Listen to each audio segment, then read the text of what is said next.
La oración ferviente de una persona justa tiene mucho poder, mucho poder. Seguimos en nuestra serie de la vieja confiable. Hace un par de semanas los animé a trazar círculos sobre las promesas de Dios y a persistir en oración.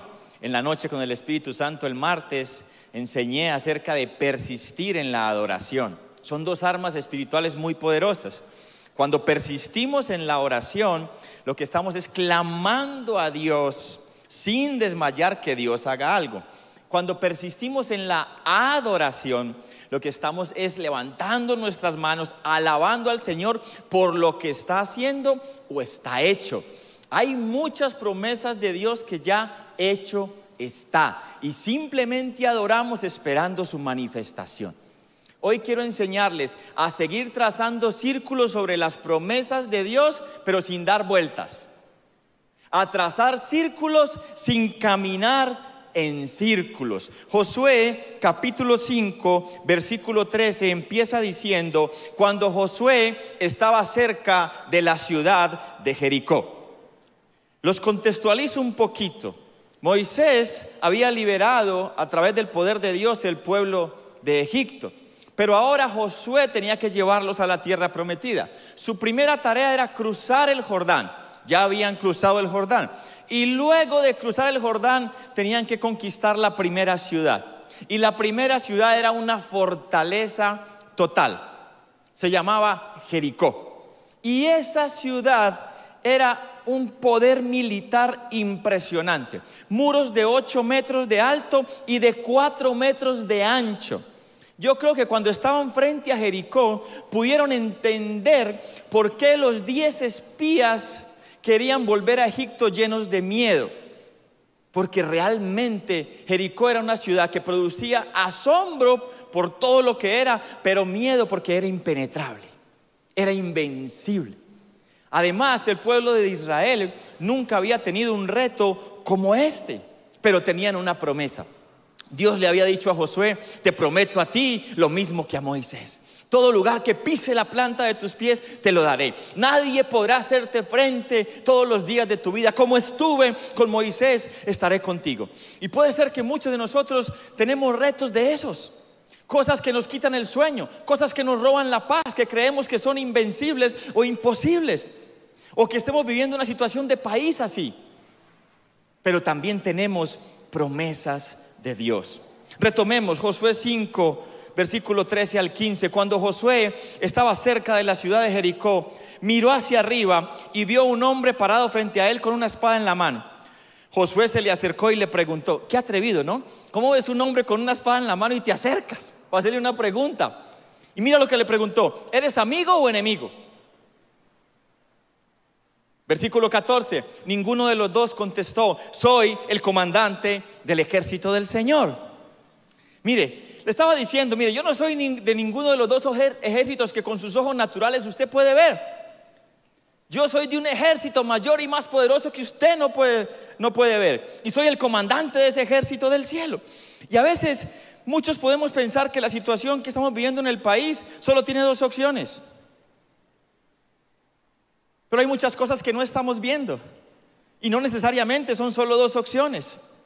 De hecho, pienso que es muy peligroso cuando caemos en generalizar, a veces con buenas intenciones y otras personas quizás con otras no tan buenas. Obviamente hay corrupción e injusticia, lo hay, pero no es en todo el gobierno. Y obviamente hay personas detrás de las marchas que quieren dañar y destruir, generando odio y violencia, involucrando incluso a los niños, pero no son todos. Creo que en muchas cosas estamos desinformados y no conocemos el contexto. Y la Biblia dice: mi pueblo perece por falta de conocimiento. Debíamos informarnos mejor y de mejores fuentes, recordando que el pueblo colombiano somos todos. Y que todos, desde el lugar de donde estamos, podemos ser agentes de cambio. ¿Cómo sé yo si soy un agente de cambio? Si estoy construyendo y no destruyendo. Cualquiera de su posición puede aportar su granito de arena para que juntos construyamos una Colombia mejor. Esta semana Dios habló a mi corazón a través de alguien que nos dio una palabra Y creo que Dios quiere que en esta mañana nosotros podamos pedir perdón por el amor al dinero. La Biblia dice que el amor al dinero es la raíz de todos los males. Amor al dinero en su original es una sola palabra, pero en su traducción son dos palabras: codicia y avaricia. Codicia es el deseo de poseer, no importa si usted tiene que negociar los principios. Avaricia es el deseo de retener y no ser generoso ni para con Dios ni para con los demás. Esas dos palabras unidas son amor al dinero. Y entendí que no solamente luchan con el amor al dinero los que tienen dinero, los más adinerados, sino que también los que menos tienen, los pobres, también luchan con el amor al dinero. Pero no todos, porque no se debe generalizar. ¿Cuántos me están entendiendo? Y Dios quiere que en esta mañana podamos pedir perdón por eso, por el amor al dinero. Mire, conozco ricos exageradamente generosos, volcados en su corazón a las personas más necesitadas. Y conozco gente muy pobre que es capaz de sacarse el pan de su boca para dárselo a otro. Cuando empezamos a generalizar, empezamos a generar semillas de división. Y mire lo que dijo Jesús acerca de la división. Lucas 11:17. Todo reino dividido por una guerra civil está condenado al fracaso. Y toda familia dividida por peleas se desintegrará. Tenemos que darnos cuenta, familia, si lo que digo, si lo que publico, si lo que replico y si como actúa está generando división o está generando unidad, reconciliación y paz. Porque depende de lo que esté generando, estoy siguiendo una agenda del diablo o estoy siguiendo una agenda de Dios. ¿Sabe quién es la persona con más influencia en todo el mundo? ¿Quién creen ustedes es la persona con más influencia en todo el mundo? Levante su mano así. Vamos, levante su mano así, por favor. Y haga esto. Yo. Usted es la persona con más influencia en todo el mundo. ¿Quiere que le diga por qué? Porque usted como hijo o hija de Dios tiene acceso al trono celestial. Y ahí está la mayor influencia de todas. Tenemos que usar bien esa influencia que Dios nos ha dado. Usemos bien la influencia que Dios nos ha dado. Mire, la lucha no es contra personas. Pablo dijo, la lucha no es contra carne y sangre, sino contra principados y gobernadores de las tinieblas. Por eso, cuando este hombre se aparece a Josué, le dice, mire, lo que usted está viendo con sus ojos naturales no es todo lo que ve. Hay un ejército celestial. Cuando un ejército rodea a Eliseo, su siervo se llena de temor, de mucho temor. ¿Y sabe cómo ora Eliseo? Señor, abre los ojos a mi siervo para que pueda ver. Y el Señor abrió los ojos y ¿qué vio? Hubo otro ejército en carros de fuego y caballo. Y el temor se fue. Esta batalla inicialmente es espiritual. Ese ejército del cielo, ¿sabe cuál es? Los ángeles del Señor. Y los ángeles del Señor fueron puestos para ayudar a cada uno de sus hijos. Los ángeles del Señor ejecutan la palabra del Señor. Y los ángeles del Señor pelean, guerrean en oración por tus oraciones y mis oraciones. Cuando Daniel oró y ayunó, dice que desde el primer día su oración fue escuchada. Pero que el príncipe de Persia, un gobernante de las tinieblas, se levantó para impedir que la respuesta llegara a Daniel. ¿Qué hizo Dios? Mandó un arcángel, un ángel de más alto rango para que peleara. Usted y yo tenemos que pedirle al Señor esos ángeles, no adorarlos. El único digno de adoración es el Señor. Cuidado con eso. Cuando Juan se arrodilla delante de un ángel, él mismo le dice, levántese, hermano. Porque usted y yo estamos a la par. El único digno de adoración es el Señor. Pero sí pedirlos, porque están puestos para ayudar a los escogidos del Señor. ¿Cuántos van a empezar a pedir los ángeles del Señor más? Sobre su familia, sobre sus hijos, sobre su empresa, sobre su vida. Envía tus ángeles, Señor. Salmo 91. Ahora, retomemos. ¿Quién es este misterioso hombre que se acercó a Josué? Entonces dice, Josué cayó rostro en tierra ante él con reverencia. Estoy a tus órdenes, dijo Josué. ¿Qué quieres que haga tu siervo? Versículo 15, el comandante del ejército del Señor contestó: quítate las sandalias, porque el lugar donde estás parado es santo. Y Josué hizo lo que se le indicó. Claramente no era un ángel, porque cuando Josué se postró, él no le dijo que se levantara. ¿Van entendiendo quién era entonces? Ahora, cuando le dice quítate las sandalias porque el lugar que estás pisando es santo, yo creo que inmediatamente hizo un clic en el cerebro de Josué. ¿Quién era el líder de Josué? Moisés. Y recuerdan cuando Moisés estaba parado frente a la zarza que no se consumía, ¿qué dijo la voz que él escuchó que era Dios? Quítate las sandalias porque el lugar que estás pisando santo es. Por eso Josué se postró y adoró. Él ya sabía quién era ese hombre. Ahora, la orden de Dios a Moisés era que liberara al pueblo de la esclavitud de Egipto. La orden de Dios a Josué era que cruzara el Jordán y conquistara la tierra prometida. Los propósitos, hay promesas tan grandes de Dios que no alcanzan a cumplirse en una generación. Por eso la importancia de nosotros como padres, como líderes, de ser ejemplo y predicar y enseñar a nuestros hijos y a la generación que viene detrás de nosotros la palabra de Dios, la visión de Dios modelando la vida de Jesús. Nuestras propias ideas y opiniones son importantes, pero nunca son más importantes que la palabra de Dios. Si dejamos de enseñar la palabra de Dios y modelarla, la visión de Dios sobre nuestra generación se va a perder. Esta generación está muy llena de opiniones y de muchas voces que los bombardean. Necesitamos traer la voz de Dios por su palabra y por su espíritu, para que la visión de Dios esté implantada en nuestras generaciones, nuestros hijos, nuestros niños, nuestros jóvenes. Josué capítulo 6 versículo 1. Ahora bien, las puertas de Jericó estaban bien cerradas. ¿Por qué estaban bien cerradas? Porque la gente tenía miedo de los israelitas.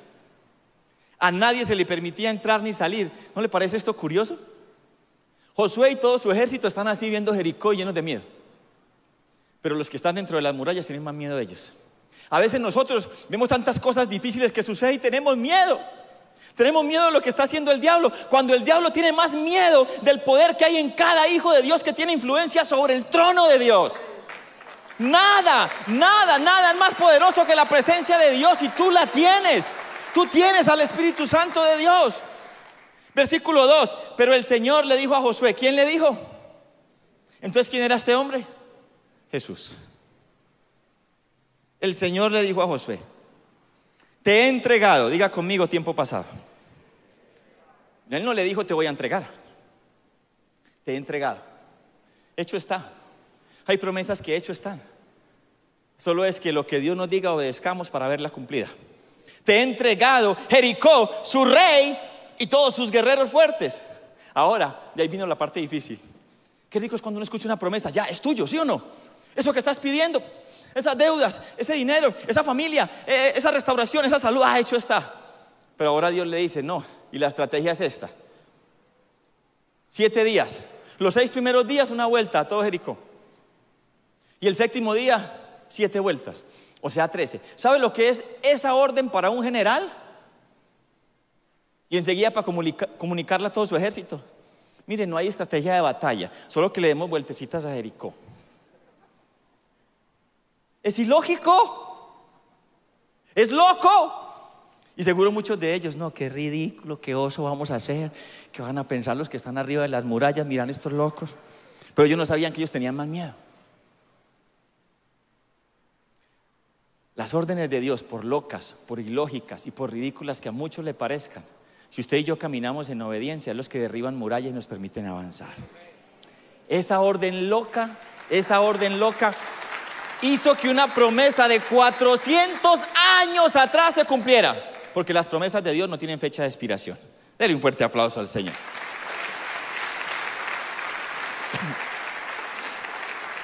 Ahora vengo con la pregunta más importante que les voy a hacer en esta mañana. ¿Cuál es tu Jericó? ¿Cuál es tu Jericó? Porque si no sabemos cuál es nuestro Jericó, en vez de estar trazando círculos sobre las promesas de Dios, vamos a estar caminando en círculos sin ver las promesas de Dios cumplirse.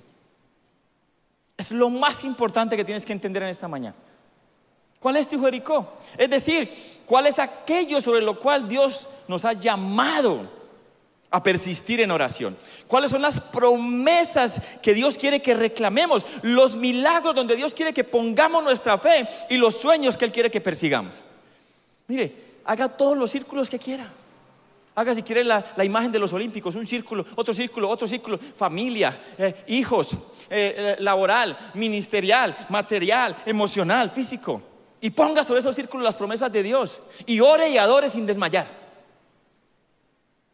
Miles de años después, en ese mismo lugar, en Jericó, otro milagro sucedió. Mateo 20:29. Mientras Jesús y sus discípulos salían de la ciudad de Jericó, una gran multitud los seguía. Versículo 30. 2 hombres ciegos estaban sentados junto al camino. Cuando oyeron que Jesús venía en dirección a ella, comenzaron a gritar: Señor, Hijo de David, ten compasión de nosotros. Versículo 31. Cállense, les gritó la multitud, pero eso no los desanimó. Los 2 ciegos gritaban aún más fuerte: Señor, Hijo de David, ten compasión de nosotros. Versículo 32 es clave. Cuando Jesús los oyó, se detuvo, los llamó y mire lo que les preguntó: ¿qué quieren que haga por ustedes? Iglesia, familia, ¿acaso no es muy obvio? ¿No era muy obvio lo que ellos querían? ¿Por qué Jesús preguntó? Jesús no estaba confundido en lo que ellos querían. Jesús sabía lo que ellos querían, lo que ellos necesitaban, pero Jesús quería asegurarse de que ellos también lo supieran. ¿Cuál es tu Jericó? Tienes que ser claro, tienes que ser clara, específico. Versículo 33, lo sabían, queremos ver. Y el milagro ocurrió. ¿Qué pasaría si en esta mañana Jesús nos hiciera la misma pregunta? ¿Sabríamos qué responder? ¿Seríamos capaces de expresar con palabras las promesas, los milagros y los sueños que Dios ha puesto en nuestro corazón? Porque si no, en vez de trazar círculos sobre las promesas de Dios, vamos a estar caminando en círculos y ver las promesas de Dios cumplirse.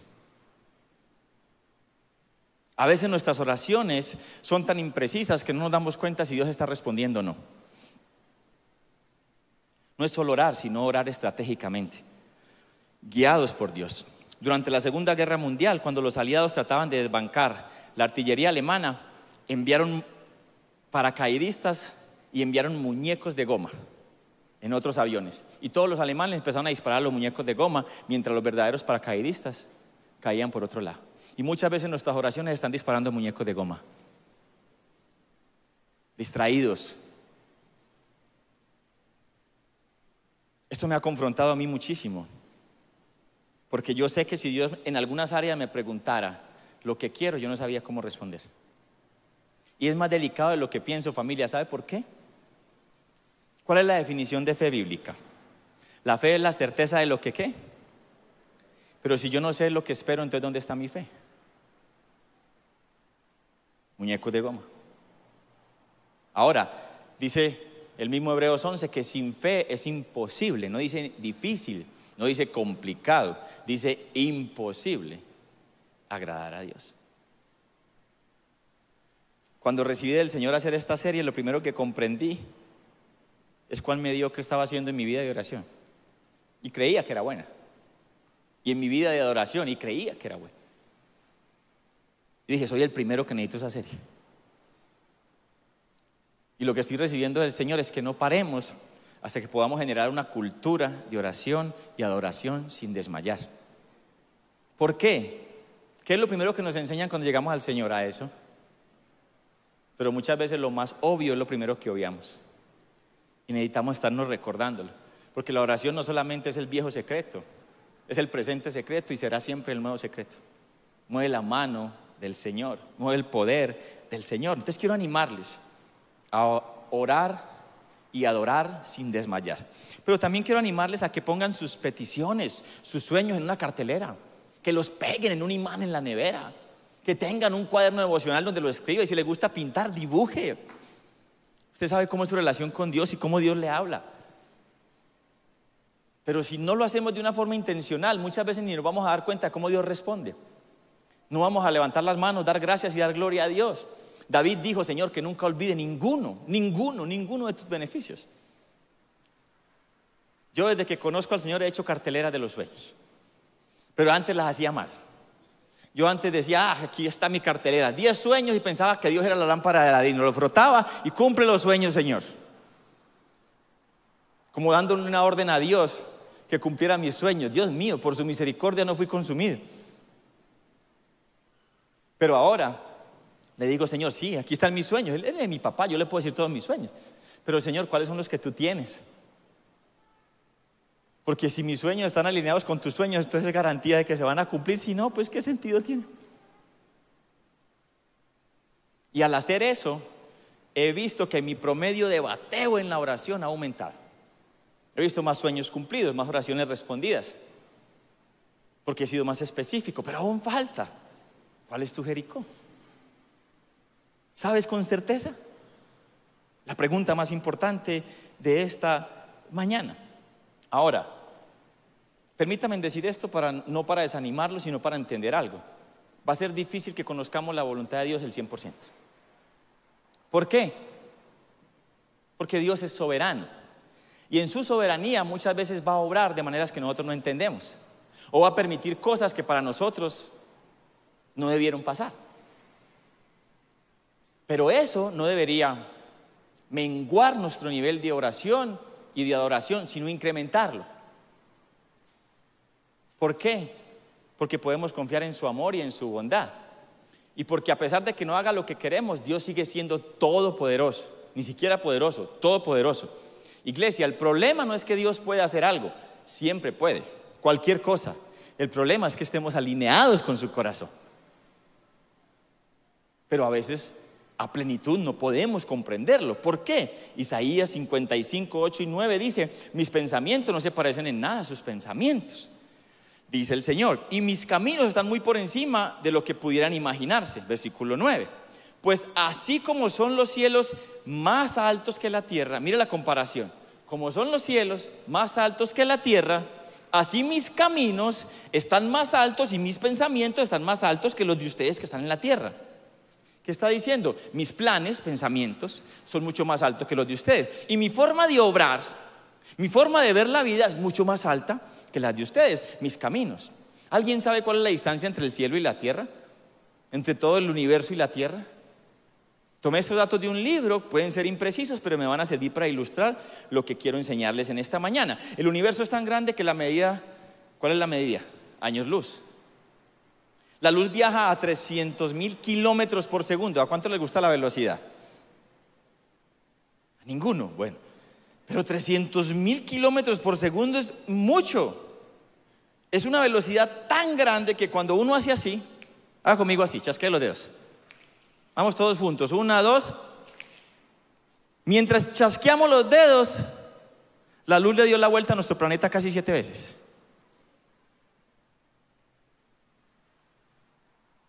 Ya me va a comprender un poco más. El Sol se halla aproximadamente 150 kilómetros de la Tierra. Si construyeran alguna especie de túnel y nos permitieran ir a 100 kilómetros por hora, nos demoraríamos 170 años en llegar. O sea que ninguno llegaríamos. Porque en esta generación 170 años. Pero en un día frío, cuando sientes el calor del sol, ese primer rayo de luz que se posó en tu rostro, salió apenas hace 8 minutos del sol. Es decir, que según las normas de la tierra tenemos una distancia inmensa, pero según las normas celestiales el sol es el vecino. El borde del exterior del universo, según astrofísicos, se halla a 15.500 millones de años luz. Yo intenté convertir eso en kilómetros para sorprenderlo a ustedes y ni siquiera fui capaz de pronunciar el número, ni siquiera sabía qué número era, y dije, yo no voy a hacer el ridículo, yo no voy a dar papaya. Entonces lo dejé en 15.500 millones de años luz. Seguramente hay gente aquí de números que ya convirtió eso. Víctor seguro ya lo convirtió, ya saben. Pero yo no. Lo que sé es que eso es una distancia que ni siquiera alcanzo a imaginar. Ahora escúcheme bien esto. Esa es la distancia que hay entre nuestros pensamientos y los de Dios. Esa es la distancia que hay entre nuestros caminos y los de Dios. En el día de más fe que tengamos, en el de mayor fe que tengamos, creyendo lo bueno, amoroso, bondadoso, milagroso y asombroso que es Dios, estamos a 15.500 millones de años luz de comprender lo bueno, amoroso, grandioso, poderoso y asombroso que es nuestro Dios. No, si es un aplauso para Él, tiene que ser mejor.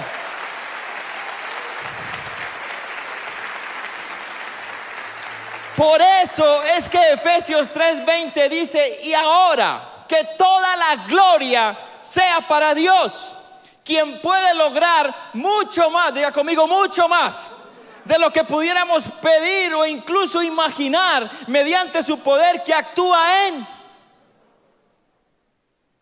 Dios puede hacer 15.500 millones de años luz más de lo que usted y yo podemos pedir o imaginar. Por Dios, si eso no nos llena de fe, ¿qué nos llena de fe? Ahora no deberíamos frustrarnos cuando no vemos que las cosas suceden como esperamos. ¿Por qué? Porque seguramente Él está haciendo algo mejor y mayor. Y no, menos dejar de orar y adorar, todo lo contrario, incrementar. Porque aunque no lo podemos ver con estos ojos naturales, algo está sucediendo. Mire, a veces nosotros podemos ver así en nuestra visión. Podemos ver esto. ¿Qué es eso? Muchos diríamos muchas cosas diferentes, pero ¿qué es en realidad? Y entonces ahí como que, ay sí, ya Dios nos mostró un poquito más, ya podemos aclarar. Pero aún así podríamos estar muy equivocados en cómo vemos las cosas, ¿sí o no? Entonces avanzamos.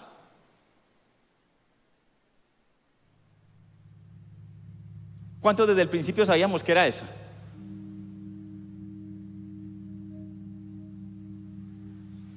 Nosotros tenemos un panorama limitado de las cosas. Solo podemos alcanzar a ver hasta donde nuestros ojos naturales permiten. Pero nuestro Dios,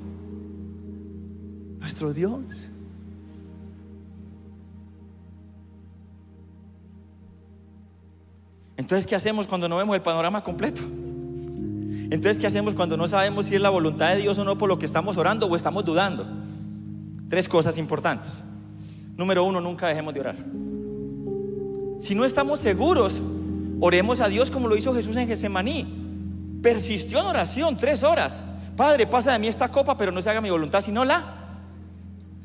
Yo puedo acercarme a Dios y decirle cualquier cosa, pedirle cualquier cosa, es Dios, mi papá. Pero si no estoy seguro, Señor, no se haga mi voluntad sino la tuya. Además, aunque no conozca a plenitud su voluntad, tengo la garantía que su voluntad es buena, agradable y perfecta. Entonces puedo estar confiado en su amor y su bondad, ¿sí o no? Número 2, mantenga el corazón puro. Puede ser que estemos errados o equivocados en la forma que estamos orando, pero si el corazón es puro, es agradable a Dios. Y entonces Dios nos va a guiar. Mantenga el corazón puro de resentimientos, de celos, de envidias, de falta de perdón, de motivaciones incorrectas. Pidámosle a Dios que siempre esté monitoreando nuestro corazón. Y número 3, nunca dejemos de adorar. José era un general con 40,000 soldados a cargo y todos los 40,000 le hacían reverencia. 2 millones de personas de un pueblo que lo admiraba. Sin embargo, cuando se encontró con Jesús, ¿qué hizo? Se postró sobre su rostro, se quitó las sandalias y adoró. Nunca seremos lo suficientemente grandes, poderosos, reconocidos, ricos como para no necesitar adorar. Todo aquel que no adora solamente accede a un poder limitado que no va más allá de sí mismo. Pero todos los que adoramos accedemos a un poder ilimitado, la presencia de Dios. Y nada, absolutamente nada compite con la presencia de Dios. Josué se levanta después de adorar, las murallas siguen ahí. No han caído. ¿Y por qué no han caído? Porque no han dado las vueltas, porque no han hecho círculos sobre las promesas de Dios. Pero entonces da la orden y todos van a dar las vueltas. Y en medio de dar las vueltas hay 2 grupos de personas. Número 1, los que ven que cuando cada vez está llegando más a la 13 dicen: ay no, no se le ha caído ni un pedacito de pintura a esa muralla. No se le ve ni siquiera que como que está tarjadita por algún lado. Y hay esas fieras de soldados allá de Jericó, todos apuntando así. Y a usted es el primero que le van a dar, porque yo vi que lo estaban mirando. Y están llenos de miedo. Dios nos va a dejar en vergüenza. Mira, hasta se están riendo porque nosotros estamos haciendo esta ridiculez. Pero está el otro grupo de personas que cuando están en la vuelta 12 dicen: ya viene la 13, esas murallas están por caer, fiel es el que lo prometió, el que también lo hará. Y grita: recuerden que la batalla no es de ustedes, la batalla del Señor. Y recuerde que Él cumple sus promesas. Estamos a punto de que todo cambie. Y quizás en tu vida estás a una oración, a un levantar de manos, que todo cambie, de ver la promesa cumplida. Mire, nuestros ojos naturales ven así, un jarrón de agua, ¿cierto? Solo así, limitados. Pero cuando nos damos cuenta, están llenos de círculos de oración, de promesas de Dios, listas para ser cumplidas por la mano y el poder de Dios para su gloria. Levántese y dele un fuerte aplauso al Señor. Vamos, un fuerte aplauso al Señor.